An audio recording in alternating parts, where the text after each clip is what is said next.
Cyber चौक इथल्या काटकर पार्कमधील अस्मिता काटकर यांनी गळफास लावून आत्महत्या केली आहे। त्यांच्या पतीसह सासरच्या मंडळींनी छळ केल्यानंच त्यांनी आत्महत्या केल्याचा आरोप अस्मिता काटकर यांच्या माहेरच्या लोकांनी केला होता। त्यानुसार गुन्हा दाखल होऊन पोलिसांनी या प्रकरणी पती प्रतीकसिंह काटकर याच्यासह चौघांना अटक केली।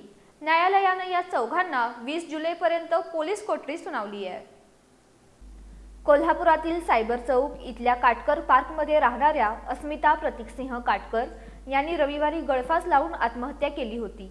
त्यांच्या केवळ 1 महिने वयाच्या मुलीचं बारसं करण्याच्या दरम्यानच त्यांनी आत्महत्या केल्यानं सर्वत्र हळहळ व्यक्त होत आहे। अस्मिता काटकर यांचा पती, सासू, सासरा आणि नणंद या चौघांच्या छळामुळेच अस्मिता काटकर यांनी आत्महत्या केल्याचा आरोप अस्मिता काटकर यांच्या माहेरच्या नातेवाईकांनी केला होता। याबाबतचा गुन्हा अस्मिता काटकर यांची आई संगीता सरदेसाई यांनी राजारामपुरी पोलीस ठाण्यात सोमवारी दाखल केला।